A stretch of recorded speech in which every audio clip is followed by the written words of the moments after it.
You already know the pattern. Someone challenges you in a meeting. A colleague throws a sly jab. A client goes silent after your proposal. Your instinct kicks in. You rush to fill the air, to clarify, to reassure, to prove. You talk more, explain harder, sell louder. You stack words like sandbags against a flood of uncertainty. And for a brief moment you feel safe. The noise feels like action. It feels like control. But watch what actually happens. Their eyes narrow. The room tilts away. The more you say, the smaller you look. You think you're building trust. You're bleeding status. Modern life trains you to treat silence like danger. Teachers fill gaps. Managers push velocity. Social media punishes the pause. Even in private, you rehearse your lines for imaginary trials. Justification, apology, explanation. You treat every interaction like a courtroom where you're the defendant and the jury is impatient. So you over-communicate. You narrate your intentions. You volunteer vulnerabilities. You answer questions nobody asked. And every time you give away leverage because you confuse noise with authority. Authority, seen from the outside, is stillness under pressure. Here's the cost you don't notice. When you rush to speak, you accept their frame. When you defend, you concede the premise. When you over-explain, you admit you need permission. This is how people lose negotiations they could have won, respect they could have commanded, relationships they could have stabilized. Not by being wrong, by reacting. In power games, the first reaction is the first reveal. It signals need. It broadcasts fear. And people don't see facts.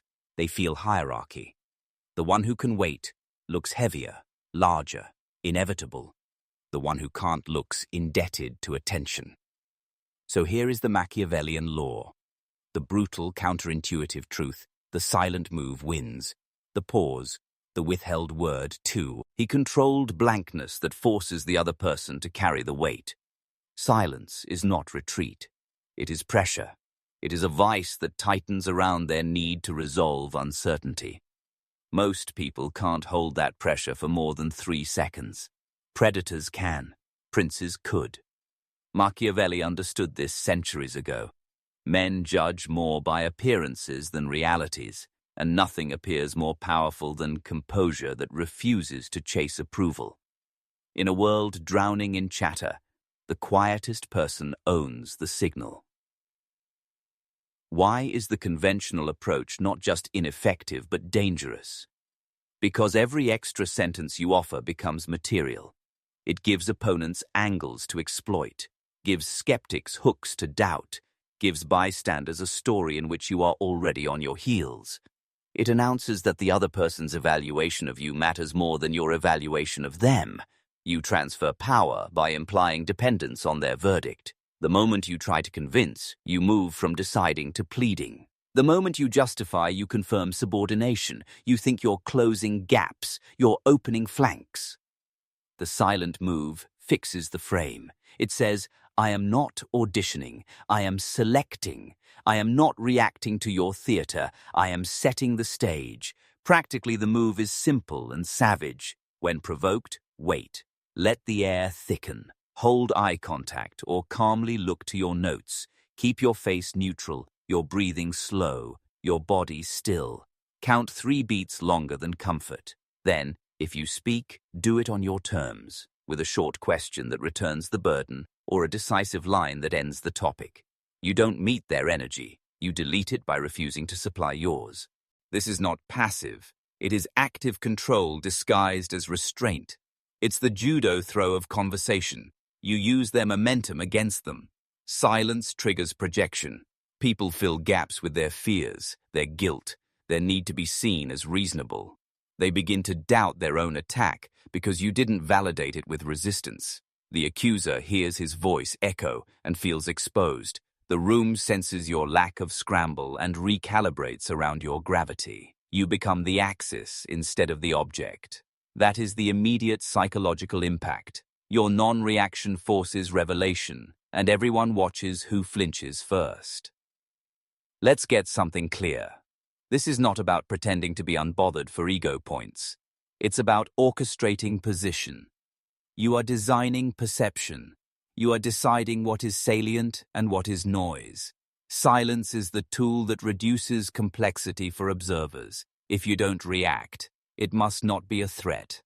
Humans are herd animals masquerading as individuals. They look for cues. Who gets interrupted? Who speaks last? Who is asked to explain? When you don't chase clarity, you radiate control. Clarity is for therapy. Control is for power. You are not here to be understood. You are here to be obeyed, or at least not opposed. Try this in your next pressure moment. Someone challenges your timeline. Instead of defending, pause. Let the challenge hang in the air until it loses heat. Then say, evenly, what specifically concerns you?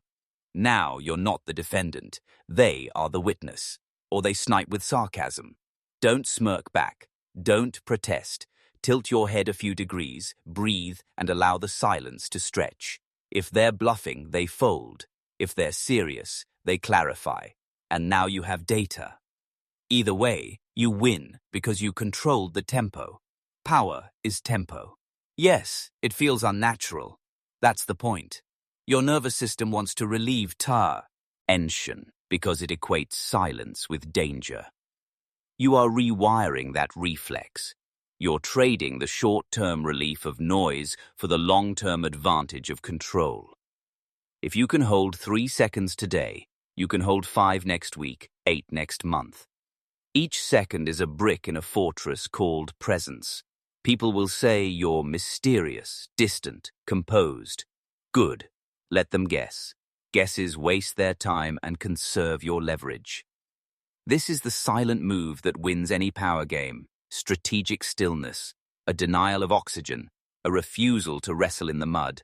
Not because you're afraid to fight, but because you choose the ground. Machiavelli would approve. He knew fortune favors the prepared and that appearances can be engineered. Your silence is a design choice. It says, I do not chase, I choose. And the one who chooses isn't playing defense.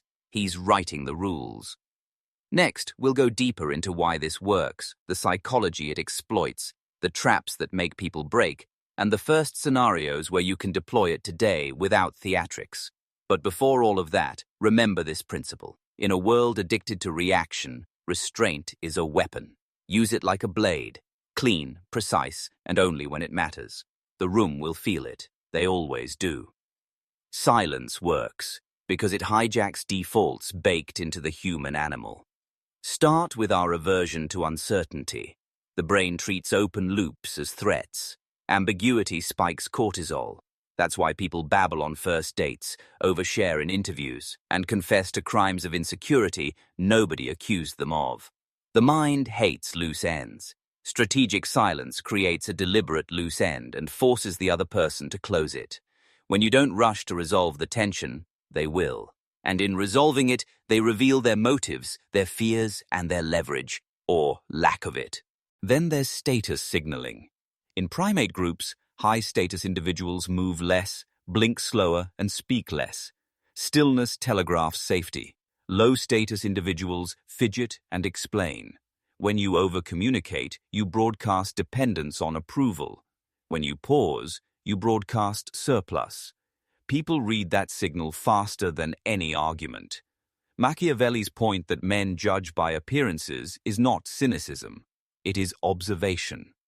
Appearances are proxies for risk. Silence reads as self-sufficiency. Noise reads as need. Power flows toward the self-sufficient. Add the Zeigarnik effect. Unfinished interactions stick in memory. When you refrain from responding immediately, you linger in their mind. They rehearse what they said. They anticipate your reply. They invest cognitive energy in you. Investment creates attachment. Attachment creates asymmetry. The person who thinks about you more cares more, and caring is currency you can spend later. Silence, properly directed, is an investment strategy that compounds attention while you spend none. Now the trap. The urge to be understood. Most people think the counter to misunderstanding is explanation. It isn't. It's control. Explanation gratifies you. Control secures outcomes. The more you explain, the more you teach others that your truth must be fetched from you, which means they hold the leash. You're making your dignity dependent on their comprehension speed. Don't do that.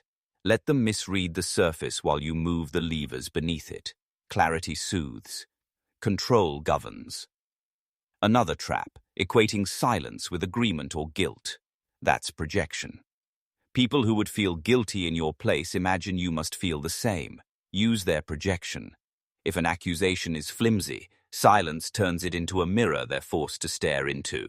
If it's solid, silence buys you time to gather facts and choose the right strike. Either way, you avoid feeding the fire with your breath. Fire dies without oxygen.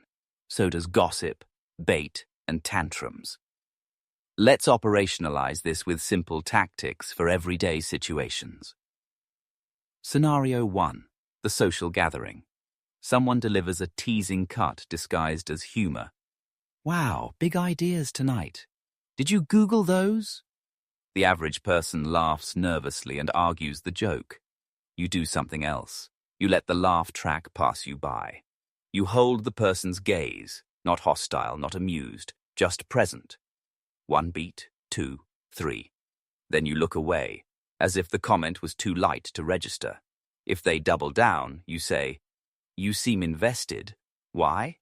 Now they're on the hook to explain their hostility in front of witnesses. You didn't escalate. You simply refused to supply relief. Scenario 2. The negotiation. You propose your fee. They flinch and say, "That's higher than we expected." You resist the sales reflex to justify. You simply nod once and stay still. The silence feels like gravity. The other side will often fill it with information. "We do have flexibility if the scope is right," or "Our budget tops at X." Notice what happened. By not explaining, you triggered disclosure. If they don't fill the gap, you keep control with a short question. What number were you imagining? Short questions beat long defenses. Scenario 3. Early stage conflicts over text or email. Someone sends a passive-aggressive line. "Not sure if you saw my last message." The amateur replies immediately with a paragraph. The operator waits. Time is a type of silence. Delayed response de-escalates your neediness and flushes out their actual intent. When you do reply, you keep it surgical. "Saw it. What's your concrete ask?" You've denied them a theater and forced them into specifics. Specifics reduce drama. Micro techniques matter. Train the 3-beat. Pause. Inhale, hold, exhale, then decide if words help. Practice the neutral face. Jaw loose, eyes steady, corners of the mouth resting. People misinterpret micro-expressions as confessions. Remove the tells. Use the stone. Step. Literally plant your feet when challenged. Motion creates the feeling of chase. And deploy the mirror. Answer a broad statement with its own terms. Unprofessional, then silence. Often the label collapses without your help. What will you see when you do this? First, people self-correct. The joker softens. "I'm just messing around." The negotiator volunteers constraints. The passive-aggressive becomes precise or disappears. Second, bystanders update your rank. They sense you don't scramble. Respect accrues to restraint, not to volume. Third, you feel different. The adrenaline rush of defending fades and is replaced by a cooler sensation. You're setting tempo. Tempo equals dominance. When you control tempo, you decide how much of yourself the world gets access to. And that is the essence of power, controlling access. Remember, this is a practice, not a stunt. You'll feel the itch to relieve tension with words. Let the itch burn. The burn is your training signal. Every time you refuse it, you reclaim inches of authority you gave away for years. Machiavelli would call it learning to be other than good when necessity demands it. Here, necessity demands quiet, because in a noisy age, silence is the last scarce commodity. Those who control scarcity control price. Price, in human terms, is respect. Hold yours. If the basic move is the pause, the elite move is weaponized absence, silence designed, timed, and paired with precise follow-through. Here are colder tactics that separate amateurs from operators. Tactic 1. The void box. You remove access without announcement. No flounce, no speech, no drama. You stop replying to bait but continue executing your agenda in public. The opponent swings at ghosts. The psychology, aggression seeks friction. When friction vanishes, it collapses into self-suspicion. People crave proof they matter to you. Deny that proof and their energy decays. Machiavelli would approve. He advised injuries be inflicted at once and benefits given slowly. The void box is a clean injury to entitlement. Tactic 2. The mirror interrogative. When accused, you reflect the key term as a question and then go quiet. Manipulative. Wait. Unreliable. Wait. The mechanism. Labeling requires evidence. By refusing to provide the counterargument, you force the accuser to overextend and show their hand. Overextension alienates neutral observers. It's social self-harm performed on your timeline. Tactic 3. The dead air trap. In meetings, you ask a short, loaded question, then refuse to rescue the respondent from their silence. Can you walk us through the risks you've flagged? Then nothing. Let them talk themselves into contradictions. Humans abhor silence so much they will keep speaking until they feel relief. Keep your relief scarce. They'll reveal costs, constraints, and politics you wouldn't get with any pitch. Tactic 4. The strategic non-reply. You answer a different question, the frame-setting one, and ignore the bait entirely. Are you dodging accountability? You're asked in public. You say, I'm focused on outcomes. Here's the metric and here's our next step. Then you shut up. You've starved the accusation of oxygen and fed the room a goal. People follow goals. It's not evasive, it's hierarchical. Leaders decide which questions matter. Now, complex contexts. Business meeting. Arrival undermines your plan. The timeline is unrealistic. You do not counter with a slide deck defense. You wait. 1 beat, 2, then. Specifics. Silence. If they have them, you harvest data without ceding rank. If they don't, the room sees posturing. Later, you follow with a crisp memo that codifies decisions. Action, proceed, risk owner, John. Your silence framed, your document sealed. Over time, you accrue the aura of inevitability. Your proposals move unless someone brings evidence. That aura generates real power because people prefer aligning with what appears to be moving. Romantic relationships. Emotional bids are where people overshare, overpromise, overexplain. Your partner says, you don't care anymore. Amateur response. Protestations and a thesis on your love.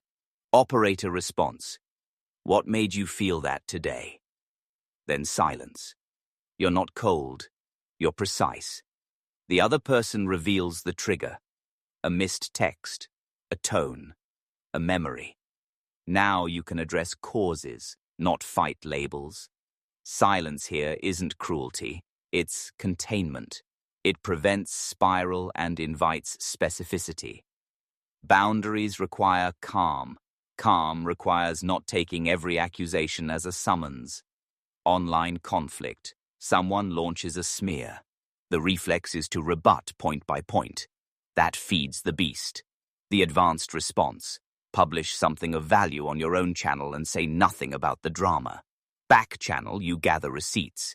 If escalation persists, you release one tight statement controlling the narrative, 30 words, not 300, then go silent again. You've denied the other side the stage and reminded your audience that you build while others bark. The marketplace of attention rewards builders, outlast the barkers. Public opinion and crises. Early silence is sometimes portrayed as guilt. Don't confuse tabloid optics with strategy. In a true crisis, and the first 24-48 hours should be used to collect facts and align messaging. Then deliver a concise statement, own what must be owned, lay out next steps, and stop talking. Machiavellian prudence. Don't multiply risks. Each unscripted sentence is a new surface to attack. Fewer surfaces, fewer wounds. Objections. Won't I seem rude? Perhaps, to people whose power relies on your constant availability. Power recalibration feels like rudeness to those who fed on your responsiveness. Isn't this manipulative? Influence is the management of perception. The ethical line isn't silence, it's deception. If your ends are clean and your silence protects them, use it. What if they're comfortable with silence too? Good. Now you're playing chess, not checkers. Pair your silence with superior preparation. The one with options wins. Common pitfalls. Performative silence, staring, smirking, theatrics, betrays insecurity. Real silence is unadorned. Overuse isolates. You're not building a monastery. Use silence at strategic inflection points, not as a general personality. Timing errors, going quiet when a clear yes or no is required, create distrust. Don't hide. Choose. Another mistake. Failing to follow silence with decisive action. Silence without a strike becomes avoidance. You pause, then impose. A decision, a boundary, a documented next step. Also, watch your body. Fidgeting, forced smiles, throat clearing. These leak the pressure you're trying to create. Train your baseline. Slow breath, grounded posture, minimal movement. Rules of engagement. Anchor to purpose. What outcome am I buying with this silence? Set a duration. 3 beats, then a question. Pair with a lever, a document, a next step, a price. Never use silence to punish, use it to position, and log patterns. People who cannot tolerate your quiet will tell you who needs distance. People who respect it will become allies or worthy opponents. The deeper mechanism behind all of this is frame dominance. Frames answer, what is happening here? If you speak to defend, the frame is trial. If you speak to explain, the frame is lesson. If you hold still and then ask for specifics, the frame becomes evaluation under my criteria. People surrender to the strongest frame available because it reduces their cognitive load. You supply that frame by being the calmest presence in the room. Calm is a resource. Spend it to decide what the interaction means. Apply these moves for 30 days and observe. Your inbox gets quieter, fewer performative emergencies. Your meetings shorten, less performative debate. Your relationships gain clarity, fewer accusations, more requests. That is the compounded return of strategic silence. Fewer battles, chosen terrain, cleaner wins. The noisy appear active. The silent operator accumulates power. Revisit the core law. In power games, the first to react concedes the frame. The silent move is not absence, it is sculpted pressure. The paradox is sharp. By withholding your words, you speak the loudest statement. I am not dependent on your approval. And by refusing to argue your value, you raise it. Most people think power is about proving. Machiavelli would smirk because proof is granted by those you're trying to control. The second you seek it, you declare their judgment sovereign. Silence dethrones that judgment. You don't deny reality. You deny their right to define it for you. Memorize this. Noise is confession. Stillness is position. The person explaining is downstream of the person deciding. The person defending is downstream of the person accusing. Reverse the stream. Let silence make the accuser justify himself. The audience lean toward you, and your next sentence, if you choose to use one, land like a verdict rather than a plea. The quietest move makes the loudest echo because it reverberates inside other people's heads, not just across the room. Imagine the transformation. You walk into a meeting and feel no need to fill the space. You sit, grounded. Someone challenges you. You hold 3 beats, ask for specifics, and decide. The room adjusts to your tempo. At dinner, an in-law tests you. You smile, let the comment expire, shift the conversation without residue. Online, bait slides off your schedule like rain off armor. Your focus deepens, your calendar cleans, your reputation hardens into something people call presence. Presence is built from 100 moments where you chose stillness over scramble. This evolution is interior first. You recalibrate the meaning of silence in your body, from threat to tool. Start small. For the next 10 days, practice the rule of the pause. Before answering anything consequential, breathe, count 3, then proceed. Week 2, extend to 5. Week 3, add the mirror interrogative on any label thrown your way. Week 4, design one void box. Choose a low-value conflict and starve it. Track outcomes. You'll notice fewer corrections needed because fewer mistakes escape your lips. You'll notice people offering you more information unprompted. You'll notice your days feel less like trials and more like operations. Craft your environment to reward restraint. Reduce notifications. Delay your responses by default. Write more. Talk less. When you do speak, be surgical. Keep one sentence in your pocket for heat. What's your concrete ask? Another for deflection. Noted. Another for closure. Decision stands. These are verbal silences. They end branches instead of feeding them. Pair them with documents. A short memo beats a long debate. Pair them with posture. Sit back, plant your feet, own the room with quiet. You aren't hiding. You're choosing the angle of attack.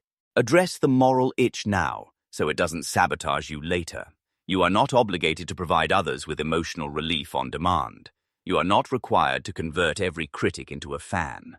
Your duty, if you lead, is to outcomes and to the people who depend on those outcomes. Silence protects both. There will be moments to speak with force and clarity. This strategy does not muzzle truth. It mutes noise so truth can land when it matters. Machiavelli wrote that a prince must learn how not to be good when necessity requires. Translate: learn to be quiet when instinct demands chatter. You will encounter resistance. People conditioned to your old availability will test you. They will accuse you of being distant or arrogant. Don't flinch. Distance is what makes orbit possible. Arrogance is what the insecure call unapologetic standards. You're not performing aloofness, you're enforcing priorities. Power without priorities is theater. Power with priorities becomes architecture. Rooms arranged so that important conversations happen cleanly and the unimportant never enter. Play the long game. Strategic silence compounds. Colleagues learn to bring you specifics. Family learns to bring you requests, not tests. Rivals learn to pick easier targets. The world reallocates its noise elsewhere because it finds no purchase with you. That is effortless power, not because it took no effort, but because you invested effort early to build an aura that does the work for you. Aura is the shadow of consistent behavior. Your silence, repeated, casts a long one. As you continue, layer nuance. Don't be silent to punish. Be silent to listen. Don't be silent to dodge. Be silent to decide. Don't be silent forever. Be silent until speaking advances the plan.